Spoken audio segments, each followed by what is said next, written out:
Welcome to Chapter 4 of How Could He? I am Emma Matsdotter, and I wrote this book after leaving an abusive relationship to help other women see clearly, break free, and begin to heal. Each chapter stands on its own, but together they tell the story of waking up and rebuilding. Let's begin. Part 2. The abuse. What really happened to you? Chapter 4. Psychological warfare. The tragedy of the abusive relationship is that it only appears to be a relationship. In reality, it's a slow, hostile takeover. You think you have entered a partnership, one where love, dreams, and emotional intimacy will be shared. You give him your heart, your trust, your innermost thoughts. You believe he'll treasure them. But instead, you have handed your soul to someone who won't hesitate to press the red button on your confidence, your sanity, your sense of self, if it serves his purpose. He doesn't want a partner, he wants control. He doesn't want connection, he wants submission. You're not supposed to share power, you're supposed to serve. And he won't say that out loud. He'll just rewire your reality until you accept his version of the relationship. One where you're to blame, you're never enough, and you're lucky he stays. In time, you become a broken woman, carrying his weight and feeling grateful for the scraps. Not a wife, not a partner, an unpaid emotional assistant. I know how brutal this sounds, but it's the truth. When I didn't know, before I understood abuse, I couldn't fully admit what was happening. For years, suspicions crept into my mind. Maybe he's using me, but I pushed them away. The idea that someone could purposefully hurt the mother of their children felt too cruel to believe. I told myself he had anger issues, that his childhood had made him insecure, that his outbursts came from pain, not malice. Even when he began to abuse me physically, I believed it was because he was overwhelmed with love and couldn't handle conflict. I thought I could fix it by being more understanding.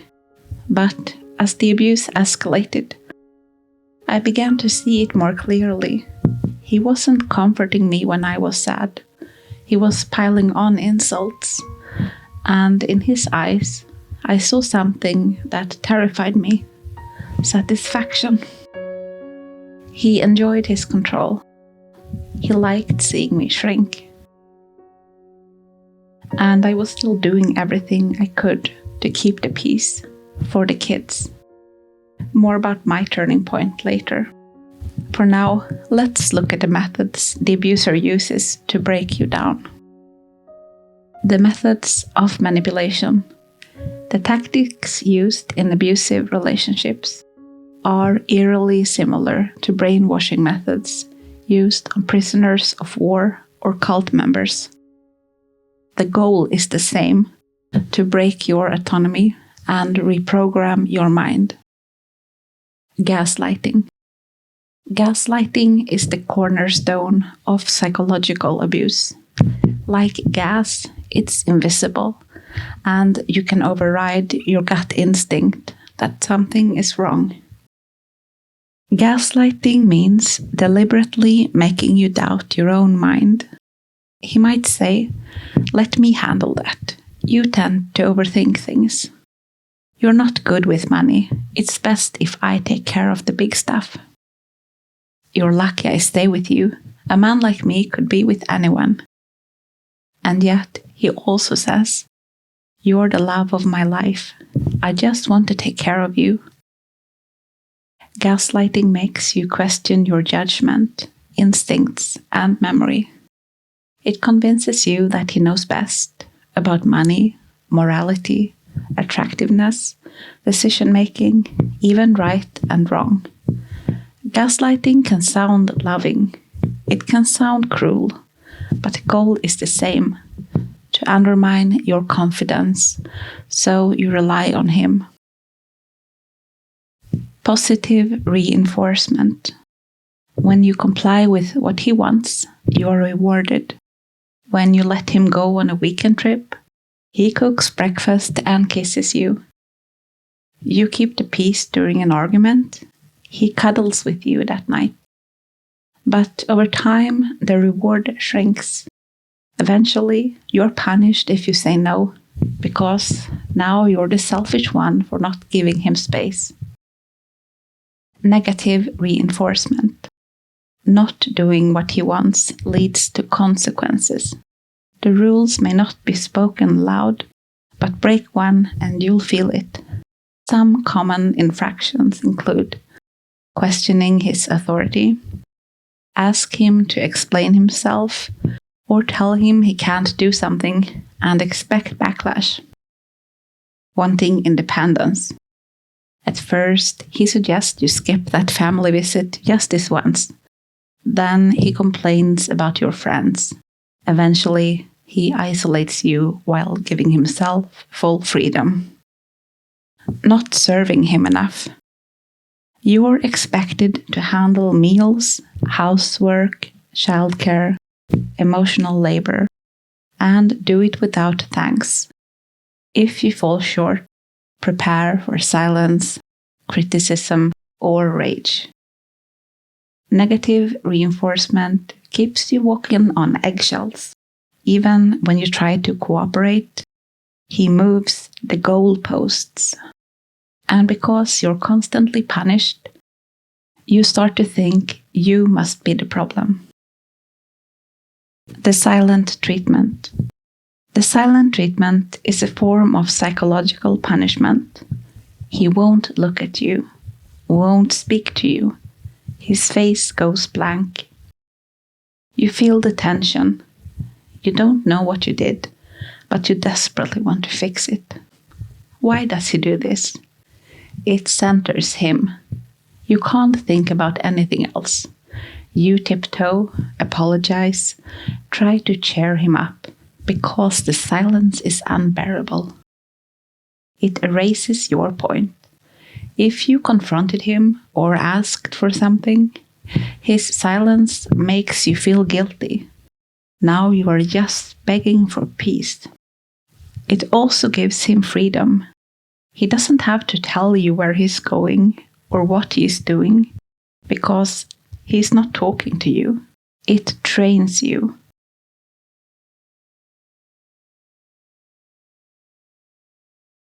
You'll walk the line. You'll comply. Triangulation. Triangulation pits you against someone else to make you work harder for his affection. There's a girl at work your age. She looks 20. My ex texted me again. So annoying how she still wants me. He flirts in front of you or accidentally lets you see a gift or message from another woman. You feel insecure, jealous, and desperate to prove yourself. And if you bring it up, he says you're paranoid or insecure, or gives you the silent treatment. Explosive anger. When he yells, punches walls, makes threats, or calls you names, it's abuse. It doesn't matter if it doesn't hit you yet. His rage teaches your body to flinch, to freeze. You try not to trigger him. Sometimes it escalates into physical violence. Other times, the psychological threat is enough to control you. Blame shifting. He is the aggressor, but somehow it's always your fault. You know how I get. Why would you bring that up? Don't start drama again. I just wanted a quiet evening. I didn't mean it. You know I love you. And you believe it. Because if you caused it, you can fix it. If you behave better, maybe it won't happen again. The alternative, that he chooses to hurt you, is too painful to face. Minimizing. He shrugs it off. He's just having a bad day. He lost his temper. He didn't mean it. Meanwhile, you aren't allowed to speak your mind without facing rage, silence, or threats. His cruelty is minimized.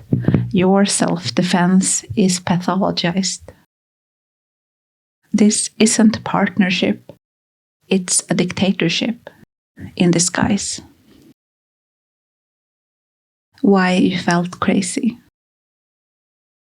The longer you stay, the more your sense of reality begins to blur. This is by design. Here's why. Gaslighting. You're told your feelings are wrong. Your thoughts don't make sense. You stop trusting yourself. Emotional exhaustion. The constant stress leaves your nervous system fried. You forget things. You lose focus. Your brain shuts down thoughts that might cause more drama. Cognitive dissonance. You believe he loves you, but then he humiliates you. The contradiction scrambles your mind. You can't make it make sense. Mental fatigue. Living in fear keeps your brain in survival mode. Over time, this causes symptoms like sound sensitivity, irritability, trouble focusing, and overwhelm. CPTSD.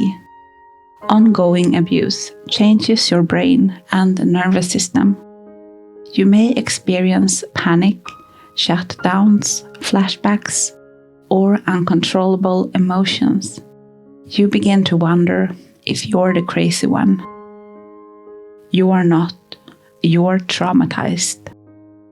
Trauma bonding. While leaving felt impossible. The concept of trauma bonding was developed by Donald Dutton and Susan Painter in the 1980s. They noticed that when abuse is cyclical, love, then cruelty, a powerful emotional bond is formed. You feel responsible. You empathize with his wounds. You want to help him heal. You believe you just need to be better. The hormone roller coaster. The cycle is not only emotional, it's psychological. The tension phase, cortisol and adrenaline rise. You're hypervigilant, anxious, sleep poorly.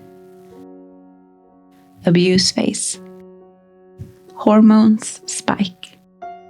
Your body floods with fear. Reconciliation. Oxytocin, bonding hormone, and dopamine, pleasure, floods your system during affection and intimacy. You feel relief, safety, euphoria. It becomes addictive. You chase the high of making up, the crash, the reward. It mirrors the cycle of drug addiction. Your brain links survival and safety to him. Your body thinks you need him. The trauma bond whispers. He needs you. You need him. You love him. He's not that bad. He's had a hard childhood. You just triggered him. But these are the lies that keep you stuck. You are not crazy. You are not weak. You are not alone. You're in a war you never signed up for. And you're finally starting to see it for what it is.